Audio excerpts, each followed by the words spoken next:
India TV YouTube channel को subscribe करें और बेल आइकन दबाएं। इस वक्त हमारे साथ बातचीत करने के लिए मौजूद हैं हरियाणा के मुख्यमंत्री मनोहर लाल खट्टर जी। सर, इंडिया टीवी पे आपका बहुत बहुत स्वागत है। धन्यवाद देवेंद्र जी। सर, सबसे पहले सवाल कि रोजगार बिल को लेकर जो मंजूरी दी गई है उसको लेकर बहुत सारे सवाल खड़े हो रहे हैं कि ऐसा फैसला क्यों, क्या वजह थी इस फैसले के पीछे? देखिए देवेंद्र जी, आखिर हम प्रदेश के हित में जो भी योजनाएं बनाते हैं वो समाज के हर वर्ग को देख के बनाते हैं। अब चूँकि रोज़गार देना, उसके अवसर उपलब्ध कराना, ये किसी भी प्रदेश सरकार का काम होता है कि अपने प्रदेश के युवकों को ज़्यादा ज़्यादा रोज़गार उपलब्ध कराए जाएँ। बहुत से उसके पहलू हैं, यानी शिक्षा कैसी हो नौजवान की, उसको स्किलिंग कैसे कराएं, उसको रोज़गार के अवसर देने के लिए यानी रोज़गार कराने के लिए उसको सेल्फ एम्प्लॉयमेंट स्कीम्स का सहारा लिया जाए ताकि अपना वो काम करे। सरकारी नौकरियां उसका एक प्रकार होता है। वहीं ज़्यादा जो प्राइवेट नौकरियों का उसका जो सिलसिला है उसमें भी उसको ज़्यादा भागीदारी मिले, ये एक हर एक स्टेट का उद्देश्य है। और केवल हमने ही बनाया ऐसा नहीं है, ये पहले से महाराष्ट्र में, कर्नाटक में और अभी मध्य प्रदेश ने भी बिल बनाया है, तो बहुत सी स्टेट बना रही हैं। एक तो अधिक से अधिक रोज़गार मिले, ये उसका एक हेतु है। एक दूसरा हेतु भी है, इंडस्ट्री जब जीएसटी का समय नहीं आया था उससे पहले कोई भी जो इंडस्ट्री लगती थी प्रदेश में उसको एक लाभ होता था, वो होता था रेवेन्यू का, क्योंकि वैट और सेल टैक्स ये जहाँ प्रोडक्शन होती थी वहीं उस स्टेट को मिलता था। अब जीएसटी आने के बाद कंज्यूमर बेस्ड जीएसटी हो गया है। हमारे यहाँ उद्योग है, उद्योग का जीएसटी के बाद जहाँ उपयोग होगा यानी जीएसटी लगने के बाद अब वहीं उसको रेवेन्यू का लाभ होगा। हमें अगर बचता है तो फिर केवल एक एम्प्लॉयमेंट का ही पक्ष बचता है जिसको हमको और मजबूत करना है। तो इसलिए हमारे यहाँ जो उद्योग लगे हैं उनको हमने कहा है कि आप जो अनस्किल्ड यानी अनट्रेंड, जिसको कहना चाहिए अनस्किल्ड ही कह सकते हैं, कि ऐसे जो एम्प्लॉयमेंट देने का जिनका अवसर, उनको 75% जो है वो हरियाणा के लोगों को आप नौकरी दें जिनकी सैलरी का जो लेवल है वो 50,000 रुपये से नीचे है। तो इसलिए कोई ऐसा बड़ा विषय नहीं है कि जो चर्चा का विषय बना रहे। दूसरे राज्य के लोग इसे बहुत बड़े विषय के तौर पे देख रहे हैं या अपोजिशन बड़े विषय के तौर पे देख रहा है कि अगर दूसरे राज्य के 4 लोग यहाँ आएंगे तो 3 के लिए मनाही होगी। बंगाल में चुनाव चल रहा है, वहाँ पे बीजेपी के लोगों को बाहरी कहा जाता है तो बीजेपी को ऐतराज़ होता है, लेकिन हरियाणा में बाहरी लोगों के लिए नौकरी 4 में से 3 लोगों को मना कर दिया जाएगा क्योंकि यहाँ के लोगों के लिए आरक्षण है। ये मुश्किल है ये चीज़ हैंडल करने से? ऐसा नहीं है, आखिर यहाँ के लोगों को नौकरी जब मिलेगी उसके बाद भी यहाँ स्कोप बहुत है। हमारे यहाँ कोई इस प्रकार का विषय नहीं है कि भी जितने काम हैं उससे ज़्यादा लोग यहाँ को बेरोज़गार हैं। हमारे यहाँ बेरोज़गारी बहुत कम है। हमारी बेरोज़गारी 5 से 6% पर ही इस समय चल रही है। इसलिए जितना यहाँ इंडस्ट्री हम लगवा रहे हैं, जितना इन्वेस्टमेंट यहाँ हो रहा है, बहुत बड़ा स्कोप है। तो उसमें हमने प्रावधान किए हैं कि जब आपको हरियाणा के लोग उस प्रकार के नहीं मिलते हैं तो बाहर के लोगों को आप ला सकते हैं। कहीं उसके अंदर बिल्कुल प्रावधान नहीं है, ऐसा नहीं है। उनको किस योग्यता के व्यक्ति चाहिए, किस स्किल के लोग चाहिए, किस टैलेंट के लोग चाहिए, वही लोग तो आखिर हरियाणा के लोग मिलेंगे। और हरियाणा के लोग बहुत ऐसे भी हैं जो सामान्यतः या तो सरकारी नौकरी की तरफ आरक्षण उनका आकर्षण है, या उनका आकर्षण फौज में है, या उनका आकर्षण खेलों में है। ये जो प्राइवेट नौकरी है इसका बहुत बड़ा आकर्षण यहाँ है भी नहीं, तो इसलिए मुझे नहीं लगता कोई कठिनाई आएगी। लेकिन हाँ, पहला अवसर हरियाणा के लोगों को मिले, ये हमारा दायित्व। मेरा सवाल इसी से जुड़ा हुआ था कि जब वाकई ये देखा जाता है कि हरियाणा में स्पोर्ट्स में लोग बहुत अच्छा करते हैं, फौज में जाते हैं, जैसा कि आपने बताया, दूसरे राज्य के लोग दूसरे चीज़ में ज़्यादा स्किल्ड हो सकते हैं जो यहाँ पे नौकरी करने आते हैं। आपने बताया कि यहाँ पे बेरोजगारी दर बहुत ज़्यादा नहीं है, फिर इसकी क्या ज़रूरत पड़ी? क्या ये कोई पॉलिटिकल मूव था? नहीं, कोई पॉलिटिकल मूव नहीं है। आखिर प्रदेश के लोगों को ये लगना चाहिए ना कि हमारे प्रदेश के लोगों का इंटरेस्ट पहले वाच किया जाता है, क्योंकि हमारी जिम्मेदारी प्रदेश की है।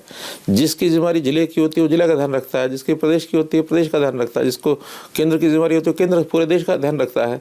तो इस प्रकार से जो जिसका दायित्व है उसके हिसाब से उनको अपना काम करना ही होता है। हमारी सरकार प्रदेश की सरकार है, प्रदेश की सरकार प्रदेश से ही रेवेन्यू इकट्ठा करती है, प्रदेश में रेवेन्यू खर्च करती है, प्रदेश के हर व्यक्ति को सुख मिले, प्रदेश का हर व्यक्ति ईज़ ऑफ लिविंग की तरफ जाए, प्रदेश की व्यवस्थाएं ठीक हों। अभी हम दूसरे प्रदेशों में तो जाकर नहीं कर सकते, अपने प्रदेश में करेंगे। लेकिन देश के प्रधानमंत्री मोदी जी का तो ये पूरा नारा ही रहता है कि एक देश एक कानून, एक देश एक व्यवस्था, एक देश एक राशन कार्ड, ये सारी चीज़ें उससे मेल नहीं खाती। होना ही चाहिए, ऐसा नहीं मेल नहीं खाती है, क्योंकि कोई किसी को बंधन नहीं है यहाँ आने के लिए। ऐसा नहीं कि कोई दूसरा आ नहीं सकता। अच्छी योग्यता के जो लोगों की ज़रूरत है उनके ऊपर कानून लागू नहीं होता, सरकारी नौकरियों में कानून लागू नहीं है, इसलिए केवल प्राइवेट उद्योग में ही हमने रखा है, ताकि क्योंकि इतने बड़े कोई सैलरी पैकेज तो होते नहीं हैं।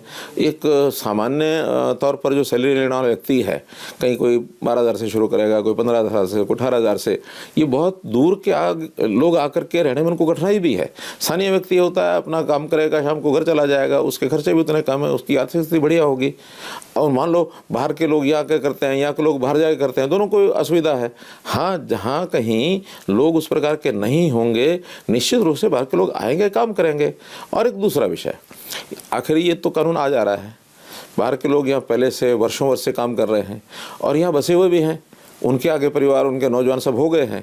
हमने उसमें बाहर के लोगों को थोड़ा सा एक सुविधा ये दी है कि जो 5 साल से पहले से यहाँ रह रहे हैं उनको भी हम हरियाणा में मान करके उनको नौकरी देंगे, इसमें कोई कठिनाई नहीं है। और बहुत ऐसे परिवार परंपरागत तौर पर एक एक पीढ़ी, 2-2 पीढ़ी उनको यहाँ काम करते हुए हो गए हैं, तो इसलिए वो हरियाणा के ही माने जाएंगे। इन्वेस्टमेंट हब के तौर पे देखें तो गुरुग्राम के आगे बेंगलोर, मुंबई, पुणे जैसी जगह भी नहीं टिकते। ऐसे में मुख्यमंत्री के तौर पे उन इन्वेस्टर्स को क्या देंगे जिनके अंदर शंका हो गई होगी इस कानून को लेके कि हमें अच्छा टैलेंट नहीं मिलेगा? बतौर मुख्यमंत्री उन्हें क्या आश्वासन देना चाहेंगे आप? नहीं, ऐसा नहीं लगना चाहिए कि टैलेंट नहीं मिलेगा। हरियाणा में टैलेंट की कमी नहीं है और मोर ओवर हरियाणा ने तो बहुत से कदम आगे उठा लिए हैं। यहाँ नौजवानों को टैलेंटेड करने के लिए, स्किल्ड करने के लिए हमने स्किल यूनिवर्सिटी बनाई है। और स्किल यूनिवर्सिटी, मैं कहता हूँ हरियाणा पहला प्रदेश है जिसने इस प्रकार का एक कदम उठाया है कि हरियाणा एक स्किल यूनिवर्सिटी के रूप में चीज़ों को आगे बढ़ा रहा है। और केवल स्किल यूनिवर्सिटी अपने यूनिवर्सिटी के अंदर करेंगे ऐसा नहीं है, इन सब उद्योगों के साथ MOU कर रहे हैं, उनसे समझौते कर रहे हैं। 50 से ऊपर बड़े उद्योगों के साथ हमारे समझौते हो गए हैं कि वहाँ जो काम करने के लिए आएंगे उनके लिए, उनके जो वर्कफोर्स है, चाहे वो प्रेजेंट है चाहे आगे आने वाली है, उनको हम स्किलिंग के जो उनकी आवश्यकता है वो कोर्स उनको सिखाएंगे, सर्टिफाई करेंगे यूनिवर्सिटी से। और किसी प्रकार से कोई कठिनाई आएगी तो सरकार उसको ओन करेगी। हमने यहाँ तक भी कहा है कि इस प्रकार करने से जो उनको थोड़ा सा भय लगता है कि यहाँ बहुत इंस्पेक्टर राज हो जाएगा और इंस्पेक्टर आकर के चेकिंग करेंगे, ऐसा मना किया। आमतौर पर इंडस्ट्री किसी भी प्रकार के रिजर्वेशन से डरती है, एक भय में आ जाती है, उनका एक रिजर्वेशन रहता है कि क्यों रिजर्वेशन हमारे ऊपर थोपा जाए। इस बात को लेके उन्हें क्या आश्वासन देना चाहेंगे, क्या एश्योरेंस देना चाहेंगे? मेरी बातचीत हुई है अभी पिछले दिनों में, मारुति उद्योग से हमारी बातचीत हुई है, वो हमारी बात से सहमत हो गए हैं। और हमने ये भी कहा है कि आप पहले अपने जो पहले से चल रहे हैं उनकी संख्या निकाल लीजिए कि हरियाणा के लोग कितने हैं। वहाँ भी हरियाणा के लोग बहुत कम है, ऐसा नहीं है। और ये भी हमने कहा कि आपको ज़रूरी नहीं है कि किसी एक ही ज़िले से, एक ही एरिया से, एक ही जगह से आपको सारी एम्प्लॉयमेंट देनी है। हमने उनको 10% से ऊपर जाने ना जाने के लिए छूट दे दी है कि आप पूरे हरियाणा से जहाँ आपको ठीक ज़िले लगते हैं आप वहाँ के एम्प्लॉयमेंट दीजिए। कोई सारी जगह के लोग एक जैसे नहीं होते। कुछ 1-2 घटनाएं हुई हैं, पिछले 10-15 साल पहले हुई एक घटना मारुति में हुई, फिर बाद में हीरो होंडा में हुई। 1-2 घटनाओं के कारण से थोड़ा सा ये चिंतित रहते हैं, लेकिन आज समय बदल चुका है। आज वो युवक भी समझता है कि अगर हम कोई यहाँ न्यूसेंस करते हैं तो इसका नुकसान हमको ही होता है। आज पढ़े लिखे युवक आ गए हैं, प्रदेश में पढ़ाई अच्छी है, हमारी लिटरेसी रेट अच्छा है, हमारे यहाँ स्कूलिंग और कॉलेज की पढ़ाई, हायर एजुकेशन बहुत अच्छी है। तो इस नाते से वो जो समस्या कोई ध्यान करता है, कोई समस्या ऐसी आने वाली नहीं है। कल को कोई ऐसी बात आती है तो ये तो चीज़ें हर समय अमेंड करने के लिए स्थिति के अनुरूप सरकारें सब तैयार रहती हैं। कोई बात आएगी तो हम देखेंगे। बहुत सारे कानून के विशेषज्ञ कल से ये कह रहे हैं कि ये तो कानून सुप्रीम कोर्ट में जाके वहाँ पे खारिज हो जाएगा, वहाँ टिकेगा नहीं। क्या सुप्रीम कोर्ट में ऐसी अभी ये जब वो जाएंगे तो ये जब वो जाएंगे उनका काम है। मैं इसमें उसको प्रीएम्प्ट कैसे कर सकता हूँ? मैं नहीं कर सकता कुछ भी। नहीं, ये भरोसा है कि कानून इतने ठोस तार्किक आधार पर तैयार किया गया है। बिल्कुल बिल्कुल, सब चीज़ों को ध्यान में रखते हुए। और ये संविधान में भी है कि आप अपने समाज के हित के लिए, और ख़ास करके जो ऐसा समाज है, गरीब समाज है, जो बहुत ज़्यादा जिसको कहना चाहिए कि एक हाईली ट्रेंड जो लोग नहीं हैं, ऐसे लोगों के रोज़गार के लिए आपको चिंता करनी चाहिए। ये संविधान की एक व्यवस्था है। हमने पिछले दिनों में एक कानून बनाया, कानून क्या, एक पॉलिसी बनाई कि जिनके परिवार में एक भी सरकारी नौकरी नहीं है, ऐसे बच्चों को सरकारी नौकरी में आने के लिए 5% का अतिरिक्त उनको एक एडवांटेज दिया। अब बहुत इसका शोर मचा के ये तो आप नहीं दे सकते, नहीं कर सकते, डिस्क्रिमिनेशन हो जाएगा, संविधान की धारा इसके उसके विरोध में चला जाएगा। सुप्रीम कोर्ट ने कहा कि इस प्रकार का प्रावधान करना ये सरकार की जिम्मेवारी है कि जिसके परिवार में एक भी नौकरी नहीं है, प्राथमिकता उसको मिलनी चाहिए ना। जिनके पास 1, 2, 3 नौकरियां हैं वो ज़रा बाद में मिले लेंगे तो कोई दिक्कत नहीं है, लेकिन हर परिवार की चिंता करना ये हमारा काम है। सोशल मीडिया पे बहुत सारे मैं कमेंट देख रहा था, उसमें कुछ जो अपोजिशन के कमेंट थे वो इस प्रकार के थे कि क्योंकि किसान आंदोलन से डेविएट करना था, ध्यान भटकाना था, इसलिए ये फैसला किया। नहीं, ये तो हमारे दोनों पार्टियों के मैनिफेस्टो में है। हमने तो बल्कि और ज़्यादा करके कहा हुआ था, लेकिन हमारी सहयोगी पार्टी ने उसको कहा भी 75% ठीक है, तो हम तो इससे ज़्यादा लाना चाहते थे। और ये ज़्यादा बढ़ाना था। हाँ, ये आज का विषय नहीं है, ये किसान वाला विषय तो अब खड़ा हुआ 5 महीने से 6 महीने से। ये तो हमारा चुनाव हुआ था अक्टूबर 2019 में, 1.25 साल हो गया है। तो ये कोई आज का विषय है और उसको डेविएट करना ऐसा नहीं है। और हमको ये डेविएट करने के लिए इस प्रकार के कामों का सहारा लेने की आवश्यकता नहीं है। वो जब किसानों के इस बिल की बात करेंगे मैं उस पर चर्चा करूंगा कि उसमें कहीं ऐसी दुविधा हमारे मन में कुछ नहीं है कि भैया इसके कारण से बड़ा कोई उथल पुथल हो जाएगी और किसान का कोई अहित होगा, ऐसा नहीं है। कृषि कानून की सर बात कर लें, जो मौजूदा स्थिति है अभी तक, अनरेस्ट या हरियाणा की बात कर लें या दिल्ली में जो बॉर्डर पे कर रहे हैं, पंजाब में जो कर रहे हैं, जस की तस जैसी स्थिति बनी हुई है, वो समझने को तैयार नहीं। आप कैसे देखते हैं इस पूरे आंदोलन को? देखिए, पहली बात तो ये कि किसानों के कंधे पर मैं शब्द प्रयोग करूंगा बंदूक रख के, किसानों के कंधे पर बंदूक रख करके कुछ ऐसे नेता, कुछ ऐसे लोग जिनकी मंशा कुछ और है, उसके बिहाइंड द कर्टन सीन्स कुछ और चल रहे हैं, इसलिए किसानों का नाम बना लिया गया है। कहीं भी ये 3 कानून किसानों के अहित में नहीं है बल्कि उनके हित में है, क्योंकि हमने उनको एक तो पहली बात है कि ये उनके ऊपर थोपा नहीं गया है। कानून है, इसको जिसको इसका सहारा लेना है, जिसको अपना लाभ दिखता है वो आएगा, जिसको नहीं आना वो नहीं आएगा, ऑप्शनल है। मंडी हमारी पहले से चलती है और अगर मार्केट में हमने एक डबल व्यवस्था कर दी कि एक व्यवस्था पहले वाली भी रहेगी, एक नई व्यवस्था भी है, आपका चॉइस हो गई।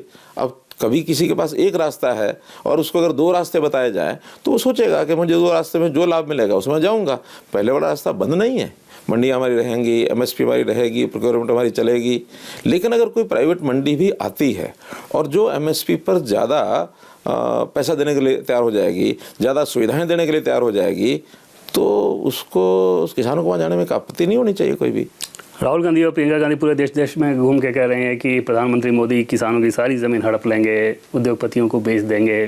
क्या ये चिंता आप लोगों की होती है बीजेपी लीडर के तौर पे कि कहीं परसेप्शन के लिहाज से मैसेज खराब ना जाए या लोग इस भ्रम में ना आ जाएं? अगर ये इस प्रकार की कोई समस्या होती तो आज तक बहुत पहले आ गई होती, कांग्रेस के टाइम आ गई होती।